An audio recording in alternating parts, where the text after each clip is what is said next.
Hey, what's up? It's GW coming to you live, and right now you're looking at the cover of Jay and Silent Bob Reboot.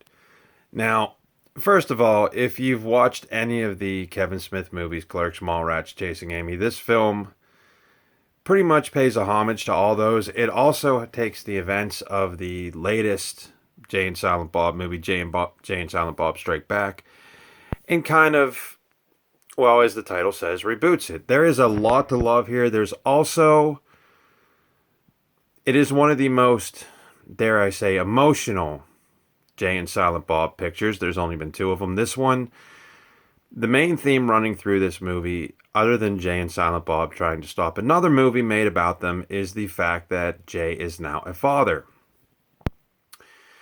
And of course, one of the cool things about this is if you guys look at the cover and you guys know the movies pretty well, you see Brody Bruce sitting right there. Also, there's a ton of cameos in here from characters from Smith's other films. Ben Affleck plays Holden McNeil. The cast of Comic Book Men make a cameo, and the cast of Clerks, minus Jeff Anderson, is in here. There's also cameos by Method Man and Redman, and even a Chris Jericho cameo, which he plays the leader of the Ku Klux Klan. That being said, this is probably one of the more entertaining of the franchise, but it is not the most strongest. You could kind of see when you watch this film why Kevin made this film. It was actually a state of the reboots in there. Also, this film is dedicated to Stan Lee, who, if you watch the post credits after the credits, you will see him. Also, stick around, after the credits as well to see why Dante, played by Brian O'Halloran, who plays Dante, like I said, in the Clerks movie, could never get the lock open on the quick stop. You'll find out why.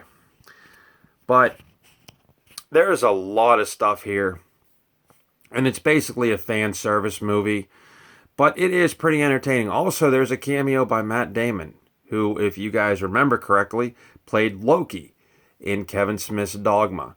All the films that Kevin Smith has ever done in his career are harkened back in this film. There's lines that you might have heard from other films. There's also, just characters that reappear, like I just said.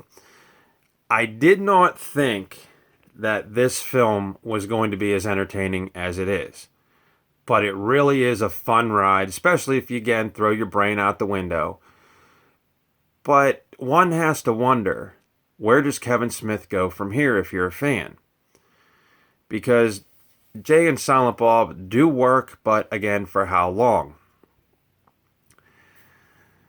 The other thing that I really like about this movie, as dumb as the story concept comes off, and we're not talking high production like, The Irishman or anything like that. This is just a fun movie, like I said, fan service. One would have to wonder what other scenario can you throw Jay and Silent Bob in?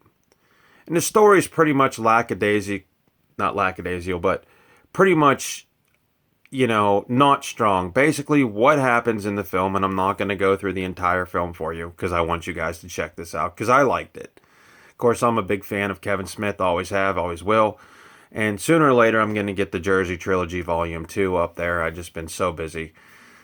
But basically what happens is after the events of Jay and Silent Bob Strike Back, the company, I believe it was Miramax in the film, I couldn't remember, has sued Jay and Silent Bob so they cannot use their real names.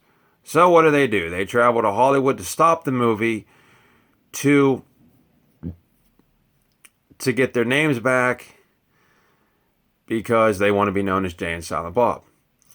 In the process, Jay, like I said, I'll spoil one thing. He meets his long lost daughter.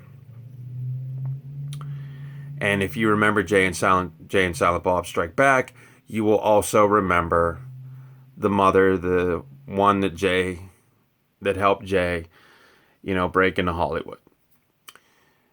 Next thing you know, it becomes a road trip movie. Then it becomes a sort of, I don't even know how to say it, not a hostage situation, but sort of a madcap Rumble at a Blunt Man and Chronic convention. Overall, if I were to say what is the worst Kevin Smith movie, and don't get me wrong, I love them all, this one is way better than that film Tusk. But I did like Tusk, so I'm not saying that I like any of them better than any of them. I'm just saying that this one is very fun to watch, but like I said, minus the inclusion of Jeff Anderson from Clerks, the Blunt Man and Chronic, uh, the Blunt Man and Chronic conference in here is just simply one of the best staged, you know, set pieces that Kevin Smith ever did, and it's pretty awesome. I like when they go into the Clerks room where they're screening the 25th anniversary of Clerks, and everything is black and white, and I thought that was pretty cleverly done. And then, like I said, when the characters pop up, if you're very familiar with Kevin Smith's work, Chasing Amy, Mallrats, all that stuff, you will see characters, and it'll just make you go, oh, that's pretty awesome. But very cool stuff. I suggest anyone check it out, but watch Jay and Silent Bob Strike Back first to get an indication of where this film would take off, and follow it up with this one. And then, of course, go to Tusk. But very interesting, very entertaining, very profane, and I found myself a few times just falling on the floor. And it was cool to see Kevin, like I said, harken back characters from his other films.